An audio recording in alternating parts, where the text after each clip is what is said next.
Hello दोस्तों, आप सब कैसे हो? आई होप, मुझे उम्मीद है कि आप सब बढ़िया होगे, मस्त होगे और आपके एग्ज़ाम की तैयारी क्या ठीक चल रही होगी। ठीक है साथियों, तो आज का जो हमारा दोस्तों लेक्चर होने वाला है, जो मैंने मॉडल पेपर कराया था अपने यूट्यूब चैनल पर, ठीक है, कृषि रासायनिक विज्ञान का। ठीक है, आज इसका क्या संपूर्ण हल लाया हूँ। इसके जो एमसीक्यू वाले पोर्शन है, मैंने जो पिछली वीडियो कराई थी इसकी, उसमें क्या हल करा दिया है।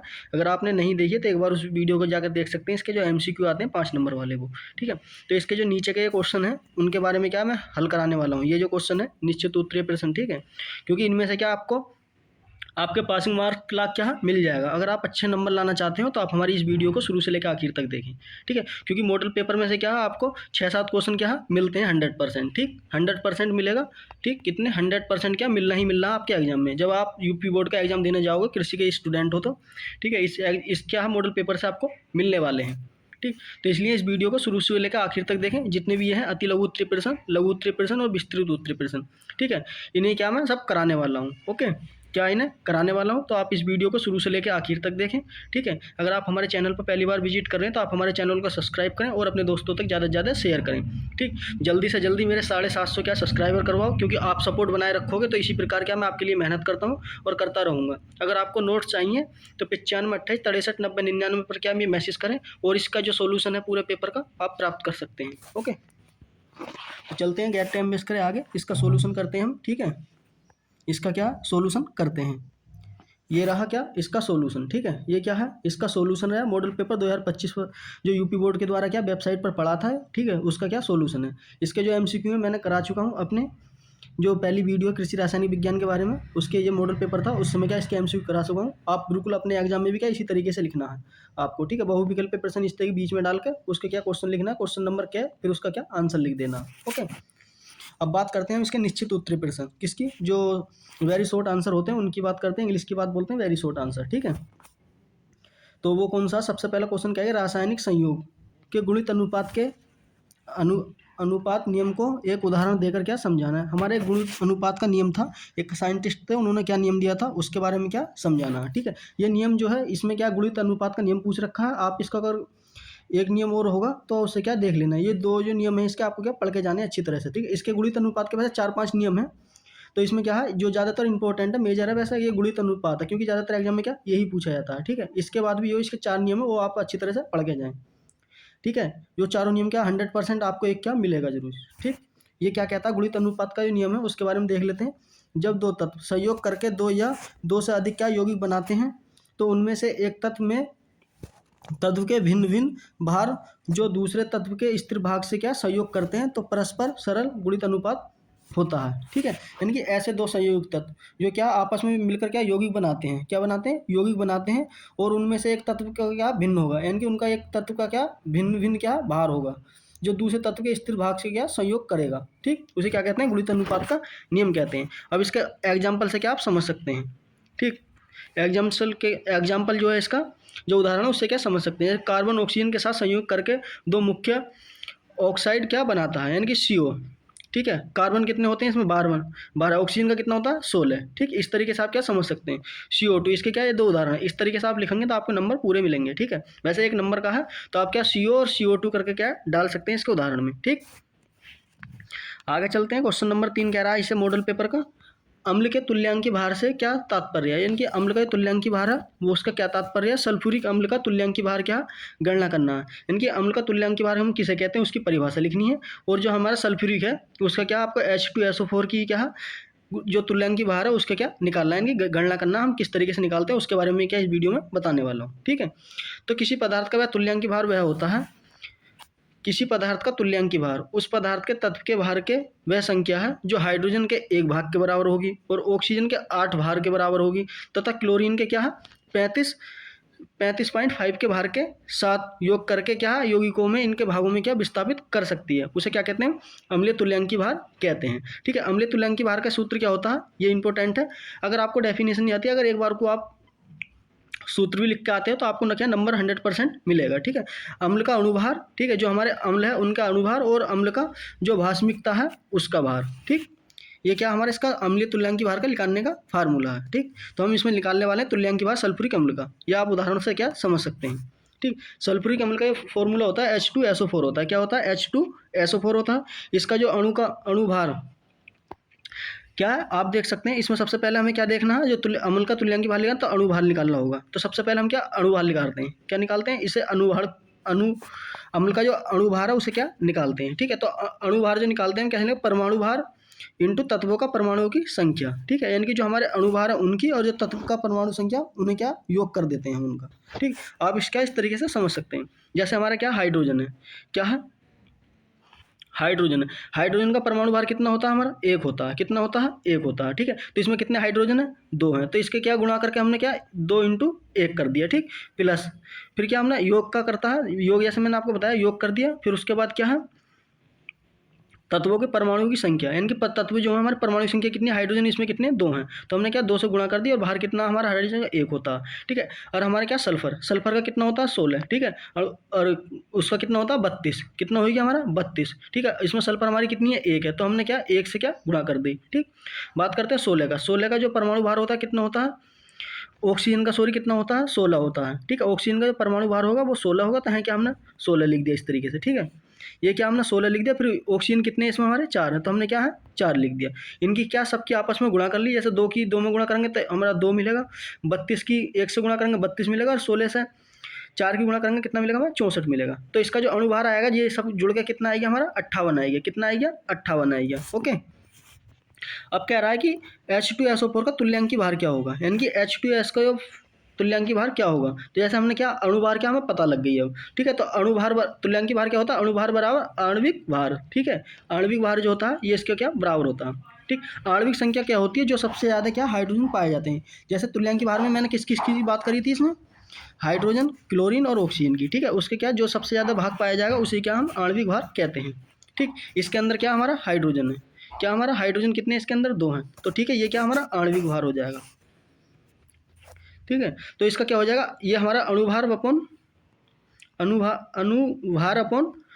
2। तो इसे क्या हम काट देंगे 2 से गुणा करने के, तो हमें कितना मिलेगा 49 मिलेगा। तो इसका क्या आंसर हो जाएगा ये। ठीक है, आई होप, मेरी उम्मीद है कि आप क्या अच्छी तरह से समझ गए होंगे। अगर नहीं समझे हैं तो आप इस PDF को चाहते हैं तो मैं ये कहा ज़्यादा से ज़्यादा सपोर्ट करें, जल्दी से 750 सब्सक्राइबर करवाओ। ठीक, बिल्कुल आप तक क्या ही पहुँचेगी, अपने दोस्तों तक भी क्या है ज़्यादा से ज़्यादा शेयर करें इस वीडियो को। ओके, क्वेश्चन नंबर क्या 3 देख लेते हैं। क्वेश्चन नंबर 3 कह रहा है किन्हीं 2 नाइट्रोजन उर्वरक के नाम तथा रासायनिक सूत्र क्या आपको लिखने हैं। ठीक, 2 नाइट्रोजनिक उर्वरक कौन कौन से, अमोनिया सल्फेट है।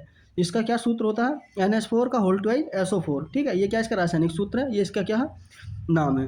Ammonium nitrate NH4NO3। ठीक है, यूरिया क्या होता है हमारा CO, क्या होता है COH2 है। ठीक है, ये क्या इसका रासायनिक सूत्र होता है। आप इसमें क्या मैंने 3 दे रखे हैं, 3 में से आपके क्या 2 पता होने चाहिए। ओके, बात करते हैं क्वेश्चन नंबर 4 कह रहा है कार्बन के अवरूपों के नाम लिखिए। कार्बन के कौन कौन से रूप होते हैं उनके नाम लिखने हैं। कार्बन के अवरूप निम्नलिखित हैं, जैसे कि हीरा है, ग्रेफाइट है, काजल है, कोयला है, चारकोल है। ये कैसे हमारे कार्बन के अवरूप हैं। ठीक है, आपसे क्या MCQ में भी पूछ सकता है, इंपॉर्टेंट है ये वाला, बिल्कुल 100% पूछेगा इसे तो आपको। ठीक, क्वेश्चन नंबर 6 कह रहा है कि किसी तत्व का परमाणु संख्या कितनी है 19 है, तो उस तत्व में क्या है, इस तत्व का समूह तथा आवर्तक संख्या क्या होगी। जिस तत्व का परमाणु क्रमांक 29 है वह तांबा है, यानी कि कॉपर है। क्या हमारा कॉपर है। आप इस तरीके से क्या लिखना अपने एग्जाम में, तांबा कॉपर का इलेक्ट्रॉनिक विन्यास कितना होता है 2 इंटू 8 इंटू 18 इंटू 1 होता है। ठीक है, इसका क्या इलेक्ट्रॉनिक विन्यास हो गया, क्यों आपसे इलेक्ट्रॉनिक विन्यास पूछ रखा तो मैंने क्या इलेक्ट्रॉनिक विन्यास भी लिख दिया इसमें। यह चौथे आवर्त में आता है, कौन से, यह चौथे पीरियड में आता है। यह 11वें क्या समूह में उपस्थित होता है। ठीक है, या आप इतना भी लिख सकते हैं, या आपको क्या केवल 1 नंबर का क्वेश्चन है तो आप इतना भी लिख सकते हैं कि आवर्त संख्या 4 है और समूह क्या है इसका 11 होगा। ठीक है, एक बात और बताऊं, आपको क्वेश्चन करते टाइम अंडरलाइन जरूर करें अगर आपको अच्छे नंबर चाहिए तो। ठीक, अति लघु उत्तरीय प्रश्न, क्या अति लघु उत्तरीय प्रश्न। ठीक, सावनीकरण पर एक संक्षिप्त टिप्पणी लिखिए, यानी कि सावनीकरण जो होता है वो क्या होता है उस पर क्या टिप्पणी लिखनी है हमें। सावनीकरण एक रासायनिक प्रक्रिया है। सावनीकरण क्या है, एक रासायनिक प्रक्रिया है जिसमें क्या बसा, जिसे बोलते हैं फैट, या तेल जिसे बोलते हैं ऑयल, को क्या क्षार की उपस्थिति में गर्म करते हैं। किसकी, क्षार की उपस्थिति में क्या गर्म करके साबुन तथा और ग्रीस रोल बनाया जाता है, उसे क्या कहते हैं हम सावनीकरण कहते हैं। जैसे कि फैट या आप ऑयल ले लो। ठीक है, इसका क्या ओ एच, ठीक है। NaOH के साथ क्या हम इसकी रिएक्शन कराते हैं तो हमें क्या मिलेगा, शैम्पू या साबुन मिलेगी, उसके बाद क्या मिलेगा, ग्लिसरॉल मिलेगा, ठीक है। अब इसकी क्या महत्व की बात कर लेते हैं, क्या पता आपसे साबुनीकरण के क्या महत्व के बारे में पूछ ले, तो इसके बारे में थोड़ी बात करते हैं।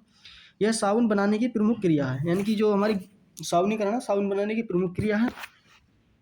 इसमें बनने वाले ग्लिसरॉल सौंदर्य के प्रसाधन के काम आता है, यानी कि औषधि में भी क्या उपयोग करें। इसका एक ग्लिसरॉल है, आपने देखा होगा, आप मेडिकल से लाते हैं, क्या हम फेस पे क्या उसे ज़्यादातर लगाते हैं गुलाब जल के साथ मिलाकर, ठीक है। तो ग्लिसरॉल का क्या एक उपयोग होता है, और क्या हमारे मेडिसिन के पर्पज से भी क्या यूज कराया जाता है। यह वसा के क्षारीय अपघटन का उदाहरण है, ठीक है। यानी कि आपसे पूछेगा कि वशीकरण किसका उदाहरण है, तो क्षारीय अपघटन का उदाहरण है, ठीक है। इंपॉर्टेंट है ये पॉइंट, ओके। आगे चलते हैं दोस्तों। देखो आपका एग्रोनॉमी का पेपर है, उससे भी क्या मॉडल पेपर से बहुत कुछ मिला होगा आपको, ठीक है। मैंने भी आपका क्या पेपर देखा था, ठीक। उसमें क्या थोड़ा सा बस ज़्यादा मशरूम से क्या इस बार पूछ लिया था, ठीक। कोई बात नहीं, ऐसा होता रहता है, ठीक। तो अब बात करते हैं क्वेश्चन नंबर 8। रेडेक्स अभिक्रिया क्या है, यानी कि रेडेक्स अभिक्रिया क्या है, उदाहरण देकर स्पष्ट कीजिए। इंपॉर्टेंट है, ये जरूर मिलेगा आपको। ये जो अभिक्रिया ये 100% आपको फिर से मिलने वाली है। रेडेक्स अभिक्रिया वे रासायनिक अभिक्रिया होती हैं जिनमें क्या ऑक्सीजन, यानी कि ऑक्सीडेशन बोलते हैं जिसे, और अपचयन यानी कि रिडक्शन एक साथ होता है, उसे कहते हैं रेडेक्स अभिक्रिया कहते हैं, ठीक है। इसके एग्जाम्पल क्या क्या है, जैसे जिंक और कॉपर का सल्फेट की अभिक्रिया। जिंक के साथ हम क्या है, कॉपर सल्फेट की क्या अभिक्रिया कराते हैं, ZnSO4, या कॉपर क्या इससे बाहर निकल जाता है, ठीक है। जिंक SO4 क्या हमें मिल जाता है, ओके। हाइड्रोजन और ऑक्सीजन के साथ क्या हम क्रिया करते हैं तो क्या बनता है हमारा H2, यानी कि पानी क्या मिल जाता है, ठीक। ये क्या है, इसके उदाहरण है। उदाहरण आपके लिए बहुत ही इंपॉर्टेंट है। मैंने कुछ क्या नोट करके पॉइंट लिख रखे हैं। जो ऑक्सीडेशन है, यानी कि आपसे पूछे ऑक्सीकरण किसे कहते हैं, किसी तत्व या यौगिक द्वारा इलेक्ट्रॉन को खोने की क्रिया को क्या कहते हैं, ऑक्सीकरण कहते हैं। क्या कहते हैं, जो भी कोई तत्व या यौगिक है जो इलेक्ट्रॉन को खोने की क्रिया करता है उसे क्या कहते हैं, हम ऑक्सीकरण कहते हैं। अब चयन यानी कि रिडक्शन किसे कहते हैं, किसी तत्व या यौगिक द्वारा इलेक्ट्रॉन को प्राप्त करने की प्रक्रिया होती है उसे क्या कहते हैं, अपचयन कहते हैं। ये क्या इंपॉर्टेंट है, आपको ये पता होना चाहिए, क्या पता इस बार आपको ये पूछ ले इसकी जगह, रिडक्शन की जगह, ओके। अब क्वेश्चन नंबर क्या नो क्या कह रहा है उसके बारे में देखते हैं। जो मृदुल एवं कठोर जल किसे कहते हैं, जल की कठोरता का कारण बताइए। ये पूछ सकता है आपका, इंपॉर्टेंट है ये वाला भी, ठीक है।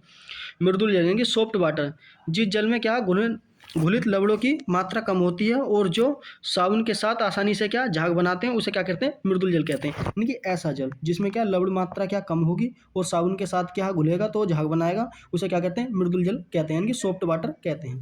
जैसे कि इसका उदाहरण वर्षा का जल और अशुद्ध जल, ठीक है। इसके क्या है, ये दो क्या उदाहरण है। उदाहरण आपको क्या पता होना चाहिए क्योंकि अच्छे नंबर मिलते हैं आप उदाहरण लिखते हैं तो। अब इसका ये पॉइंट है, कठोर जल किसे कहते हैं, जिस जल में घुलित कैल्शियम, ठीक है, और मैग्नीशियम के लवण क्या अधिक मात्रा में पाए जाते हैं। यह साबुन के साथ क्या झाग नहीं बनाता है और इसे क्या कहते हैं, कठोर जल कहते हैं। जैसे कुएं का है, नलकूप है, झरनों का जल है, ये सब क्या है इसके उदाहरण है कठोर जल के, ओके।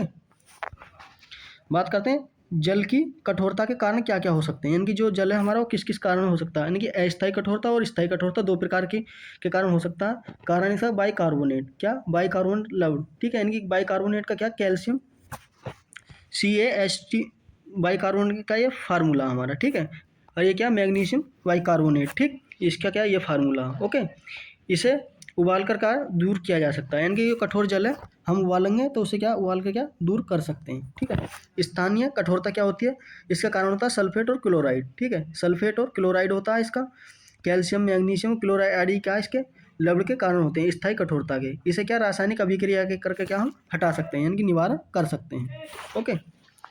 तो दोस्तों अपना इसी प्रकार सपोर्ट बनाए रखें, ठीक है। जैसा आप क्या मेरे लिए सपोर्ट कर रहे हो तो इसी प्रकार बनाए रखें। ये जो क्लास है शाम को जो है मैं डाला करूँगा किसके, आप एक बार टाइम क्या हमें बता देना कमेंट में, यानी कि आपकी क्लास के क्या आप ज़्यादातर किस टाइम फ्री रहते हैं, क्या उस हिसाब से मैं क्लास डाल दूंगा, ठीक है। जैसे मैं सोच रहा हूँ कि आपकी जो इंटर वालों की क्लास है वो शाम को डालूँ और जो फर्स्ट ईयर में है उनकी क्लास सुबह को डालूँ, सुबह 7 बजे को, ठीक है। आप एक बार जरूर कमेंट में बताना आपको कौन सा टाइम पसंद है, सुबह या शाम, इंटर वाले एक बार, ओके। क्वेश्चन नंबर 10 कह रहा है कि परमाणु और आयन के अंतर क्या लिखना है, यानी कि परमाणु और आयन किसे कहते हैं उसमें क्या अंतर लिखना है, ठीक है। आपको कुछ इस तरीके से क्या टेबल बनानी है और इस तरीके से क्या अंतर लिखना है आपको, ठीक है।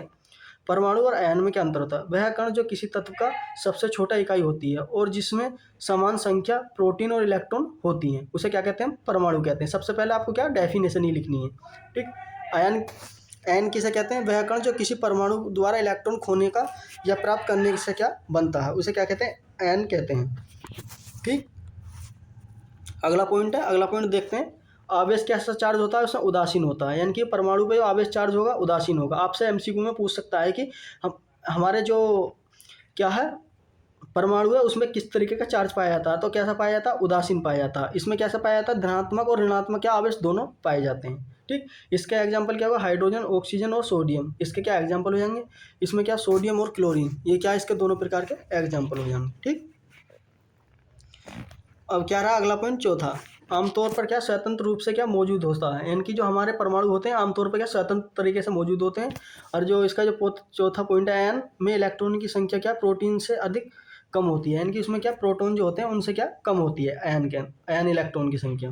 ठीक, परमाणुओं में क्या परमाणु में प्रोटॉन और इलेक्ट्रॉन की संख्या क्या बराबर होती है, इनमें क्या संख्या बराबर होती है। इसमें क्या इलेक्ट्रॉन खोने से क्या धनात्मक और जो इलेक्ट्रॉन प्राप्त करता है उसे क्या कहते हैं, ऋणात्मक होता है। ठीक है, ये इस तरीके से क्या आपको कुछ लिखना है, इस तरीके से टेबल बनाकर आपको अच्छे क्या नंबर मिलेगा। ठीक, 5-5 पॉइंट लिखते हैं तो आपको इतना ही क्या काफ़ी होगा, आपके चाहे 4 नंबर में आए या 2 नंबर में आए या 1 नंबर में आए, आप उसी हिसाब से क्या लिख सकते हैं। ठीक, 1 नंबर में आएगा तो आपसे क्या ज़्यादातर डेफिनेशन ही पूछेगा। ठीक है, आगे चलते हैं, क्वेश्चन नंबर क्या 11 देखते हैं। क्या देखते हैं हम, क्वेश्चन नंबर 11 देखते हैं। ठीक है, सुपर फास्फेट व पौधे के लिए क्यों उपयोगी है, यानी कि क्या उपयोग है। ठीक है, क्यों उपयोग है इसके बारे में क्या बात करते हैं। सुपर फास्फेट पौधों के लिए निम्नलिखित उपयोग हैं, जैसे कि पौधों की क्या विकास के लिए आवश्यक होता है, जड़ का विकास करता है, फूल व फल का उत्पादन अधिक बढ़ाता है, बीज जो है अंकुरण अच्छी वृद्धि हो सके उसके लिए, और ऊर्जा का क्या स्थानांतरण करता है, इसे एटीपी बोलते हैं, उसका निर्माण करता है, फसल में क्या पैदावार बढ़ाता है और मिट्टी की उर्वरकता बनाए रखता है। ये सब क्या यानी कि सुपर फास्फेट का उपयोग है किसमें, पौधों के, यानी कि हमारी फसल में। ओके, अब देख लेते हैं लघु उत्तरीय प्रश्न, यानी कि ये 4 नंबर के क्या पूछे जाते हैं। ठीक, इंपॉर्टेंट है, आपको क्या इसमें से मिल सकता है जरूर, 100% मिलेगा आपको जरूर। ठीक है, इसलिए आप क्या इस वीडियो को जरूर ही देख कर जाएँ, अपने एग्जाम से पहले जरूर देख कर जाएँ। ठीक, क्या है बुटर्ज अभिक्रिया से एथेन कैसे बनाया जाता है, जो बुटर्ज है हमारी अभिक्रिया उससे एथेन कैसे बनाया जाता है, बुटर्ज अभिक्रिया क्या होती है सबसे पहले उसे समझते हैं। ठीक है, क्या है उसे समझते हैं, इंपॉर्टेंट है ये वाला क्वेश्चन तो बिल्कुल। इनकी बुटर्ज अभिक्रिया एक एल्कलाइन हैलाइड को सोडियम यानी कि Na धातु के में उपस्थित में शुष्क ईथर से क्या अभिक्रिया कराकर हाइड्रोकार्बन यानी कि एल्कीन प्राप्त क्या किया जाता है। ठीक है, उसे क्या कहते हैं, बुटर अभिक्रिया कहते हैं। इसका ये रासायनिक समीकरण क्या होगा, 2C2Hv + 2N, ड्राई ईथर के साथ क्या हम इसकी रिएक्शन कराएंगे तो हमें क्या मिल जाएगा, C2H6, इसमें क्या सोडियम बाहर निकल जाएगा। ठीक है, ये क्या हमें मिल जाएगा, यानी कि एल्कलाइन क्या हमसे एल्केन क्या इससे प्राप्त हो जाएगा। ठीक, इस तरीके से इसकी प्रक्रिया क्या क्या होती है, इसकी प्रक्रिया के बारे में थोड़ा सा क्या हम समझ लेते हैं। जो इथेल ब्रोमाइड होता है, यानी कि क्या होता है, इथेल ब्रोमाइड इसे बोलेंगे। इथेल ब्रोमाइड जो होगा वो शुष्क ईथर के साथ क्या मध्यम में क्या लाते हैं और उसमें क्या सोडियम धातु से क्या मिलाया जाता है। फिर अभिक्रिया को क्या परिणाम स्वरूप क्या C2H6 और सोडियम ब्रोमाइड क्या है बनता है। ठीक, इसकी क्या है प्रक्रिया है। आप इस तरीके से क्या अपने एग्जाम में क्या लिख सकते हैं इसे। अगर आपको PDF चाहिए तो 95 28 63 90 99 पर क्या कॉल कर सकते हैं। ठीक है, इस नंबर पर क्या हम ये मैसेज कर सकते हैं, बिल्कुल फ्री ऑफ कॉस्ट क्या आपको PDF मिल जाएगी। ओके, अब कह रहा क्वेश्चन नंबर क्या हमारा 13, विद्युत संयोजकता या सहसंयोजकता में एक एक उदाहरण देकर स्पष्ट कीजिए। विद्युत संयोजकता किसे कहते हैं, सबसे पहले उसकी डेफिनेशन देखते हैं। जब किसी परमाणु द्वारा इलेक्ट्रॉन खोने या प्राप्त करने की दायान यानी कि इसे ऋणात्मक बोलते हैं, पॉजिटिव बोलते हैं, और ऋणात्मक बनता है और ये विपरीत आवेश के कारण क्या आयनिक बंध बनाते हैं तो उसे कहते हैं विद्युत संयोजकता कहते हैं। यानी कि जब किसी परमाणु का, ठीक है, जब किसी परमाणु का इलेक्ट्रॉन के खोने का प्राप्त करना होता है तो उसे क्या कहते हैं हम, वो किस तरीके से करेगा, या तो देकर करेगा उसे या क्या खोकर करेगा। ठीक है, ये कैसे होंगे, विपरीत आवेश के कारण होता है। किसके कारण होता है, विपरीत आवेश के कारण होता है, और एक क्या बंध बनाता है। ठीक है, एक क्या बंध बनाता है, उसे क्या कहते हैं, विद्युत संयोजकता कहते हैं। इसके आप उदाहरण से क्या समझ सकते हैं, जैसे हम सोडियम क्लोराइड क्या हम बनाते हैं तो इसमें क्या क्या चीज़ की होती है, सोडियम की।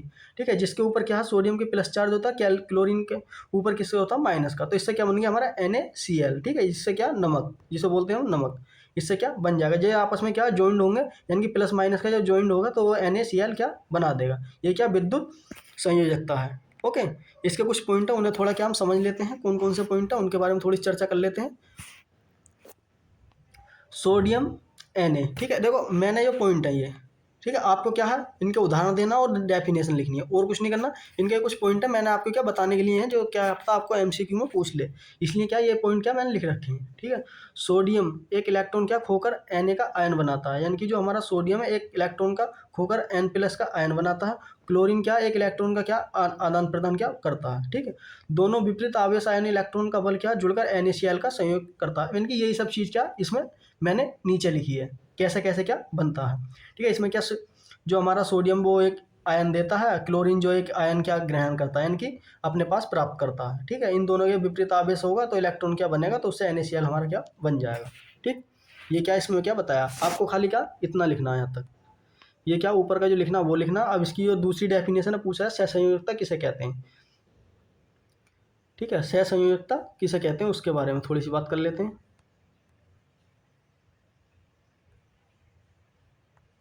ठीक, जब दो परमाणु इलेक्ट्रॉन को साझा करने पर, यानी कि ऐसे परमाणु इलेक्ट्रॉन जो क्या आपस में साझा करते हैं और एक स्थायी अणु का निर्माण करते हैं, क्या एक स्थायी अणु का क्या निर्माण करते हैं। ठीक है, निर्माण करते हैं तो संयोग, इसे क्या कहते हैं, सहसंयोजकता बंध कहते हैं। उदाहरण के लिए जैसे H2O का निर्माण होना, यानी कि आप इस उदाहरण को क्या लिख सकते हैं, यानी कि जल का निर्माण होना, H+O+ की क्या H2O क्या निर्माण करता है। ठीक है, इसका जो कुछ पॉइंट है, ऑक्सीजन क्या कर रहा है इसके बारे में देखते हैं। ऑक्सीजन बाहरी कक्ष में 6 इलेक्ट्रॉन होते हैं और इसी स्थिर के लिए क्या इलेक्ट्रॉन की संख्या आवश्यकता होती है।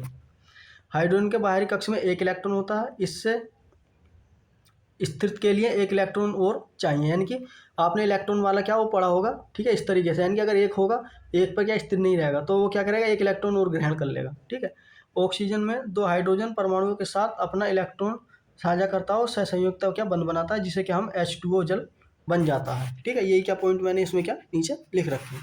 ठीक, अब बात करते हैं क्वेश्चन नंबर 14। कौन सा क्वेश्चन नंबर 14, रदरफोर्ड परमाणु तथा इसके दोष का निवारण क्या होता है, इसके बारे में क्या बताना। परमाणु संरचना पर रदरफोर्ड एक साइंटिस्ट थे, केंद्रक सिद्धांत पर 1911 में दिया था इन्होंने। रदरफोर्ड ने प्रयोग के आधार पर अपना सिद्धांत दिया था, जिससे रदरफोर्ड का केंद्र सिद्धांत कहा जाता है, यानी कि रदरफोर्ड का क्या केंद्र सिद्धांत के नाम से भी क्या जाना जाता है। के अनुसार किसी परमाणु आवेश, यानी कि इसके पॉइंट है वो क्या मैं बता रहा हूँ, कौन कौन से दोस्त है इसके या होते। ठीक है, किसी परमाणु आवेश के केंद्रक में स्थित रहता है, यानी कि जो किसी परमाणु का आवेश उसके क्या केंद्रक में स्थित रहता है, जिसे परमाणु केंद्रक में होता है, जिसे क्या केंद्रक में क्या होता है, केंद्रक में प्रोटॉन होते हैं। हमारे केंद्रक है, केंद्रक में क्या पाए जाएंगे, प्रोटॉन पाए जाएंगे। ठीक, अगला पॉइंट क्या रहा है कि इलेक्ट्रॉन, क्या इलेक्ट्रॉन केंद्रक के बाहर चारों ओर रहते हैं, यानी कि हमारे जो इलेक्ट्रॉन होंगे वो किसके, जैसे ये हमारा केंद्रक है, इसके और पास बाहर क्या रहेंगे, हमारे इलेक्ट्रॉन रहेंगे। चूँकि परमाणु विद्युत उदासीन होता है, यानी कि परमाणु जो होता है विद्युत उदासीन क्या होता है, इसलिए क्या है रहते हैं बाहर। ठीक, अगला पॉइंट है तीसरा, क्या कह रहा है, इलेक्ट्रॉन का भार बहुत कम होता है, यानी कि इलेक्ट्रॉन में क्या भार कम पाया जाता है, अतः परमाणु का समस्त भार उसके केंद्रक में ही रहता है। जो परमाणु होते हैं इलेक्ट्रॉन का भार कम होता है, तो इसी कारण क्या परमाणु का जो समस्त भार है उसके केंद्रक में ही क्या रहता है। ठीक, अब क्या कह रहा है, रदरफोर्ड का परमाणु संरचना का दोष क्या है, यानी कि जो रदरफोर्ड थे, ठीक है, कौन थे हमारे रदरफोर्ड थे, कि परमाणु संरचना के अनुसार परमाणु के केंद्रक में धन आवेश होता है तथा उसके चारों ओर क्या ऋण आवेश के कारण क्या कण विशेष बंध क्या चक्र में घूमते रहते हैं। ठीक है, ये क्या हमारा नाभिक है, इसके और पास क्या हमारे क्या घूमेंगे, परमाणु केंद्रक में क्या धनावेश होगा, तो इसका और पास क्या हमारे ऋणावेश के कारण क्या है इलेक्ट्रॉन घूमते रहते हैं, इसके क्या इस तरीके से क्या घूमते रहते हैं इलेक्ट्रॉन। ठीक, ये नाभिक के और पास क्या इस तरीके से घूमते रहते हैं हमारे इलेक्ट्रॉन। ठीक, ये क्या इसका दोष है। ठीक, तो थैंक यू दोस्तों, आई होप मुझे उम्मीद है कि मैंने देखो इसके अंदर निश्चित उत्तरीय, आपके अति लघु उत्तरीय, लघु उत्तरीय और कौन से लघु उत्तरीय यहाँ तक क्या सोल्व करा दिए हैं। तो ये क्लास हमारी लगभग 25 मिनट की हो चुकी है। ठीक है, अगर आप अगली क्लास अगर इस पर अच्छा रिस्पॉन्स देते हैं तो जो हमारे लॉन्ग आंसर वाले बचे हैं तो उन्हें जल्द आपको क्या, अगर नहीं करा पाया तो उनकी PDF बना करके आपको भेज दूंगा। ठीक है, इस वीडियो को अपने दोस्तों को ज़्यादा से ज़्यादा शेयर करें। देखो दोस्तों के साथ क्या शेयर करने से क्या आपको भी अच्छा लगेगा, अगर आपके क्या है अच्छे नंबर आते हैं तो आपके दोस्त के भी आते हैं। तो ठीक है, अगर आप यूपी कैडेट की भी तैयारी करना चाहते हैं तो आप हमारे चैनल पर जुड़े रहें। आपके यूपी बोर्ड एग्जाम के बाद क्या उसी पे क्या कंटिन्यू पढ़ाई आपकी चलेगी। ठीक है, डेली बेज एक टेस्ट होगा आपका, मतलब हर संडे को, और उसके बाद क्या क्लास चलेंगे। ठीक, तो दोस्तों मस्त रहें, स्वस्थ रहें और अपने एग्जाम की तैयारी करते रहें और अपने इस भाई को इसी प्रकार सपोर्ट बनाए रखें। ठीक है, आप सब क्या बहुत ही मुझे सपोर्ट कर रहे हैं। ठीक है, आपके सपोर्ट की वजह से क्या है 700 सब्सक्राइबर तक क्या मैं आ चुका हूँ। तो इसी प्रकार जल्दी जल्दी मेरे 750 सब्सक्राइबर करवाओ, देखता हूँ कितना आप सपोर्ट करते हैं मेरे लिए, जैसे कि मैं आपके लिए क्या मेहनत कर रहा हूँ। तो धन्यवाद दोस्तों। ठीक है, इसी प्रकार क्या मैं आपके लिए रोज़ डेली वेज क्या वीडियो लाता रहूँगा। ठीक है, बस अपने भाई को क्या सपोर्ट करते रहें। तो दोस्तों मिलते हैं इसी प्रकार की अगली वीडियो में, तब तक के लिए हमें इजाज़त दें। मस्त रहें, स्वस्थ रहें और पेपर की तैयारी करते रहें। अगर आपको कोई भी डाउट हो तो आप क्या कमेंट करके मुझसे पूछ सकते हैं। ठीक, तो बाय। ठीक है।